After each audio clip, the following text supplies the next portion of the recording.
like and subscribe. Now, what was supposed to be the next big thing but totally flopped? Amazon's shopping buttons. They pushed really hard for those and I never saw the point. They originally announced those on the 1st of April. They said it wasn't an April Fool's joke, but I'm still skeptical. I saw plenty of social media posts from people saying hey this is a joke, but I kind of want it. I think Amazon saw those and took a shot at making it a real product. I bought one for toilet paper and put it in the cabinet where I keep spare rolls. You take the last roll out, you press the button. It actually kinda worked. You didn't push the button until the last roll. What a reffin' madlad. Those things are hilarious. Amazon practically gave them away because they were sure they'd make it back in increased sales. But the only people I ever saw buying them were the maker crowd who just wanted the parts. This is why my husband bought them. And there they sit. Connie 2012. What? Sharing a video on Facebook doesn't end the use of child soldiers? Not entirely relevant, but I liked the trend where everybody wanted the smallest cell phone possible. For 20 years cell phones got smaller and smaller, often being the main selling point of the phone. Then all of a sudden you could watch videos on your phone. And almost overnight the trend reversed to larger is better. Now I want to watch Zoolander. His phone was hilariously small. I remember this. One of my friends had a phone that was an inch wide and 3 inches tall. It was so cool. Then the really popular girl in school had a flip phone that was like and 1.5 x 1.5 inches when it was closed. But it would only store 3 numbers. That was a crazy phase. My friend who studies medicine had to install Second Life about 2 years ago for a class meeting. I don't get why they couldn't have used Skype, but okay. As a CS student I wondered WTF Second Life was doing on all the lab PCs. I thought it was some kind of joke until people with PhDs started talking about how great of a collaboration tool it was. It wasn't. That's hilarious. McDonald's pizza. The issue here was time. The pizzas were actually a huge hit. The issue was how long it took them to cook relative to everything else. One person in a family orders a pizza and everyone else is done eating before the pizza is done. Source: former slave to the Golden Arches. Does Subway still make pizza too? Soap shoes. These were like normal shoes, but you could grind on rails with them via an indent in the sole. If you heard of these things from somewhere that wasn't Sonic Adventure 2, please tell me where, and please tell me where I can buy a pair. I wanted those so bad in 5th grade, but my parents swore I would break my neck. I recently found a documentary on the main kid in all the commercials. I think it was called The Last Soaper. It's on YouTube. About 20 minutes or so. He's in his 40s now, still soaping. Soap or die. The guy's name is Ryan Johnson. He's a pickup artist in Vegas who still soaps in his free time. It's a shame because I always wanted a pair, but by the time I was old enough to buy some they were gone. Man, I remember as a kid seeing the Ninja Turtles and Dick Tracy use video comms and thinking it was so cool and wanting one for myself, and now if someone FaceTimes me I have a panic attack. When someone video calls me I stare at my phone thinking I wonder what they want and put my phone away. If it's really important they'll text me. It's never been really important. Not sure if this one has totally flopped yet, but I noticed while in Costco the other day that there are no longer any curved TVs. If Costco is no longer carrying them, then I think we can assume they're going the way of the dodo. And yet curved monitors are popular right now. Must be the viewing angle is better if it's just one person. Exactly. At the focal point, they reproduce colors better than a flat monitor. These screens are small enough, relatively speaking, that you can only have one person truly at the focal point. Everybody else on the couch is getting a worse experience than if it was just flat. Mini disc. TBH. I miss mini discs. They were great. And the satisfying mechanical click you'd hear whenever you shut the lid. Man, I miss my mini disc. I gave it away to one of my high school buddies. From what I've gathered in this thread, Google threw a lot of to see if it would stick mayo. That's basically their business model. I read somewhere, ages ago, that Google was willing to try just about anything their R&D people put out there, and if it didn't look like it was going to be a $1 billion return, they'd can it and move on. Also, a lot of things they cancel have features that end up in their mainstream projects, like the conversation view, mail categories, trip thing, snoozing from inbox are all just part of mail now. I was at a conference about 12 years ago. Google presented a trial they were running in Africa because there was still very low percentage of smartphones and internet. So they had a call-in service, where people could call a number and ask for information in their local dialect. The operator would Google search it in English and translate the answer back to them in their native language. Movie Pass. I sure got my money's worth while it was around. I never watched more movies in a month than when I had Movie Pass. Such a horribly consumer-friendly concept that was never going to work long term. Unfortunately, after I ended my subscription, they signed me back up at least 2 more times without my consent. But I caught on and cancelled before they got any more of my money. LMAO. I had Movie Pass. And holy sh, I couldn't believe how much money I was able to save. LMAO. How the hell did anyone get this idea approved and pull investors? This one was just effing outstanding. Honestly, I followed it in live time for its run as much as I could. Google Plus was supposed to be the answer to Facebook.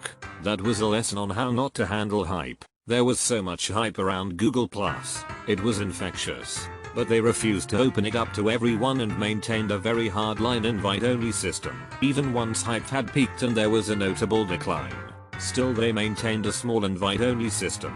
I remember by the time they decided to open it up to everyone, the hype was well and truly dead and no one bothered with it. They should have cashed in when hype was high, but they, I assume, got greedy, thinking the hype would just infinitely increase and people wouldn't get bored waiting to get in.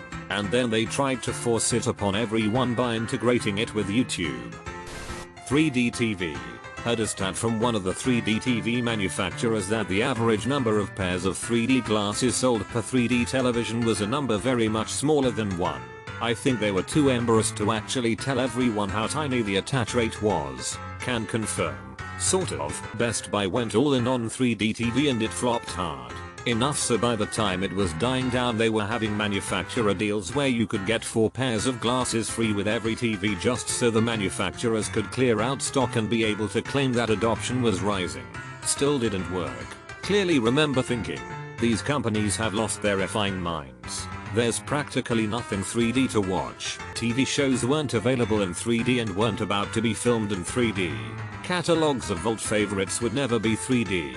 It's like the entire 3D industry was made for Avatar, which, while a little bit neat, I never intended to watch a second time. Reminded me of all the bullshit hype surrounding DVDs at first. Like I could watch a scene from Terminator 2 from any angle I wanted.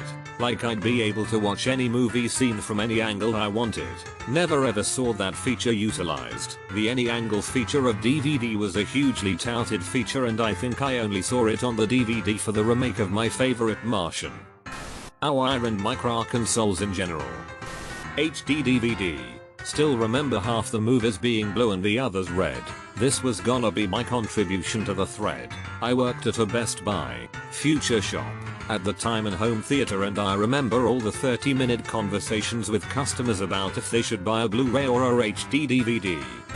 Quadraphonic entertainment systems in the early 1970s were supposed to replace stereophonic systems. Now they are chiefly remembered for inspiring the name of The Who's second rock opera. Vine 2. They renamed it Byte. They made it a TikTok clone.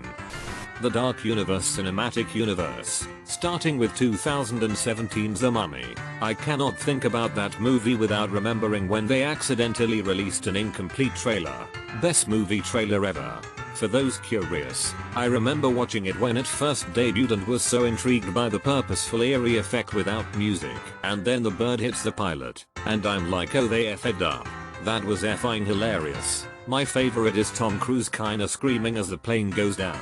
Reminds me of that guy who removed the music from the music videos. Hahaha, I couldn't tell what was wrong until that goofy yelp at the minute mark that I guess is supposed to be Tom Cruise. Thank you for sharing. I had never seen that before and now I feel like I finally understand accidental art. This one might be a bit obscure just because I've only ever met one other person familiar with it, but Google's Project Arrow modular smartphone was looking like it could have been the end all be all of smartphones. Based off the Phonoblock's idea of having a Lego-like hot swappable module phone. The idea was that you could switch out any components of the phone on the fly. Camera, fingerprint scanner, even different quality screens. Conceptually, it really looked like it could take over the phone market, as it would lead to people not having to buy whole new phones anymore, but rather replacement or upgraded parts to a phone they already liked, thereby reducing costs and increasing utility. You don't want a phone with 5 cameras that inflate the cost unnecessarily. Just buy a 1 camera module. You want a 1440p Super AMOLED screen to replace your 720p regular screen? Buy one and swap it in.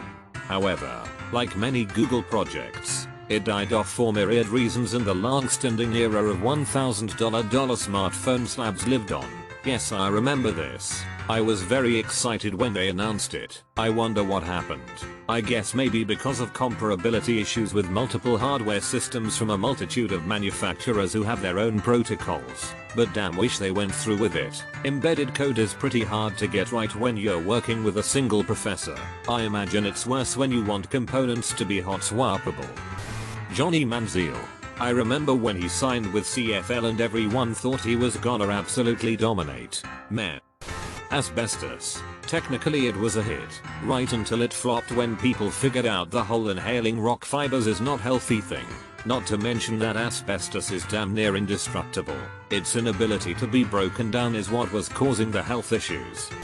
Google Wave. It was supposed to replace email with a more collaborative approach. Essentially it was like a dynamically created discussion board you'd share with select people and you could have a more readable discussion than one with a bunch of forwards and CCs and the like. I thought it was a good idea, but it flopped big time and Google got rid of it after a few years. The mistake was making it invite only like mail. Mail was a fabulous upgrade to something everyone already had, email. So everyone wanted the much better version. Wave, on the other hand, was a new concept. They should have been desperate for people to try it out and get creative with it, but instead they restricted access. This was by far the best collaborative platform for planning trips I have experienced. I took a lot of backpacking trips, and we could all combine research, having a collected map, take stock of inventory etc. in one place. Now I see people putting that stuff into a Google Doc and it kind of sucks by comparison. RIP Google Wave. I worked with a guy who used Wave. We collaborated on a personal project using it and it was a great tool. We also used it to plan some game nights at the office and it worked well for that too. Honestly, I think it was almost ahead of its time. I see similar collaboration concepts now in Microsoft Teams and it's highly used by my company. So many Google products on this thread.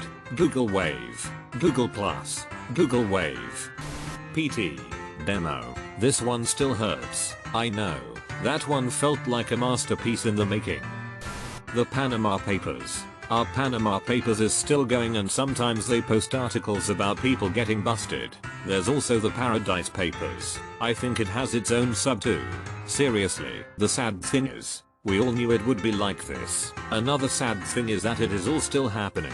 Oh, and the journalists who did this mysteriously died. That streaming service that lasted like 2 months. Kubi or Kwapi I think. Even bad timing aside. A mobile-based streaming service at a time when no one could really leave their house. The marketing was just horrible. I saw ads for it for nearly a week before I realized it was a new video streaming service. And by that point was so annoyed by the ads and trusting everything I didn't care at all. Just out of spite.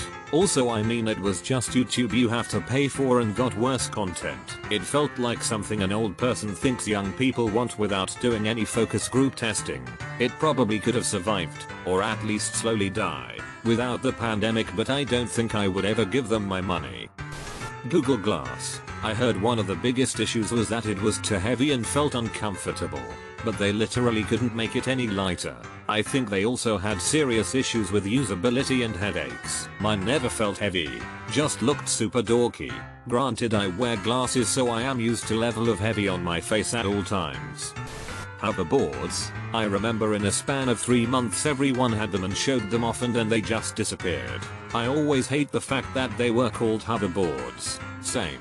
I refuse to ever call them that. Actual floating hoverboards were always shorthand for a holy grail product that would officially herald us as being in the sea-feet future. And instead of being invented, we got a shitty sideways skateboard thing that caught on fire, yet successfully stole the name. It's like if a new backpack with a built-in Samsung tablet, named the Jetpack Trademark sign, came and went and now that term was ruined after decades of actually meaning something. They started burning. The Divergent series. It was supposed to kinda have a Hunger Games concept and all and try to be a replacement. The last 2 movies ended up being so unwatchable.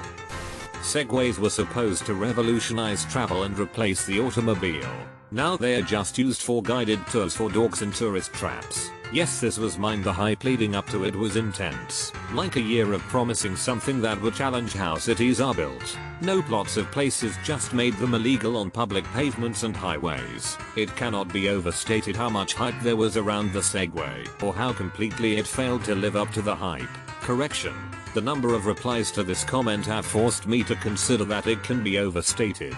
For anyone who wasn't really around for that, it was marketed as the new form of transit before anyone saw pictures or had details about it. This isn't a case of here's an electric scooter thing and hype built up until it was released. It was mountains of pre-reveal hype followed by it all evaporating the instant people saw what it was. Also rent-a-cops and upscale shopping and apartment areas, and university campus security. Airship travel. These were the next awesome way to travel long distances. In fact, the spire on top of the Empire State Building was meant as an anchoring point for airships. The Hindenburg kind of put a damper on it, though. Anyone remember the Archer episode where he was aboard a helium, I think, airship and he kept smacking people for lighting cigarettes and stuff, repeatedly failing to understand it wasn't hydrogen? Lol classic. Which part of this aren't you getting? Well, obviously the core concept. Lana. I maintain that the bomb defusal scene from that episode is one of the funniest things ever put on television. My favorite being when Ray corrects Archer's Beta Bravo because they're supposed to be using the NATO phonetic alphabet, but Archer thinks he's being praised and says thanks before going to the next letter. Llamas. We don't normally drink on the bridge. Archer. Well, I don't normally fly on the Hindenburg 2.0. So, M, as in Mansi. Too bad helium isn't, was so damned expensive. It's a non-renewable resource. Technically, we could reproduce some amounts of helium if needed, but the cost to do so would far outweigh that commercial benefit. Once our major supply runs out, that's it. It's too sad. I would have loved it if airships were a bigger thing today. And the early German airships are just so cool. Minus the Nazi stuff of course. I always loved using the Kirov airships from Red Alert 2. Always looked ridiculous sending a crap load over bundles together, but there's something badass about a slow moving bomber. Laserdiscs the size of records. The Star Wars laserdiscs are what fans of the original trilogy love without the special edition crap. The US version of coupling. It was peddled hard by NBC to be the next Friends when that show ended. Ike. There was interviews with the cast and they were already musing about the show going into multiple seasons. There was big buzz since it was such a hit in the UK. It lasted 4 episodes. Elizabeth Holmes. Did you type that in an artificially low voice? An impressive level of scamming, though. You guys remember the Fire Festival disaster? Preceded by the Great Tana and Ashkans. The Segway. It was supposed to change the way everyone lived, the invention of the century or something like that. A really big deal. Then someone decided to take off the handle, call it a hoverboard. Those boards don't work on water. Ike, a Chinese company, bought Segway and used the tech to start making those electric scooters that are ubiquitous in cities now. Didn't some guy run off a cliff on one and die? Yes, Jimmy Heselden, a British entrepreneur who owned the Segway company. Xbox Kinect. On the bright side, the Kinect ended up being a very inexpensive but effective tool for computer vision and robotics research. I think it kickstarted the current trend of cheap 3D vision. Like with the Intel RealSense. This in turn spawned off a new generation of robotics and autonomous vehicle engineers. I guess you could say Microsoft accidentally advanced the field of robotics by years. As a big thing it was a failure, but there was a lot of great niche uses for this product that never got explored. It's sad that Kinect didn't last long because it wasn't a major money mover. I worked in senior citizen services for a little while, and when we got a Kinect it revolutionized the place. It was shared with a few other SCCs and we had it in Tuesdays, and a Microsoft guy would come with it to help set it up and instruct the members. They loved it. It was so great to watch them bowling and playing keeper in a soccer game or playing some of the simple little mini games. Some of the seniors who would just sit there all day got up for only the Kinect. It was nice. I'm sad to say I agree. I got an Xbox One when they were bundled with Kinect. The only thing I used it for was Xbox on and Xbox off lol. Nothing was worse than getting red carded in FIFA when the mic heard you swear at the TV. New Coke. Sega's Dreamcast. It was Sega's best console since the Genesis, but they shot themselves in the foot with the 32X and Saturn. Even with the great games, they still got crushed by PlayStation because Sega's brand loyalty was dead.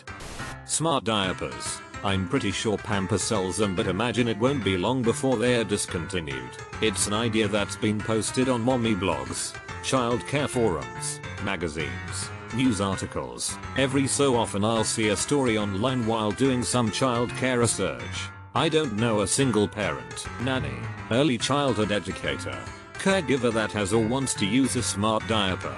The only way I could see it being useful is for one night or for a special needs child.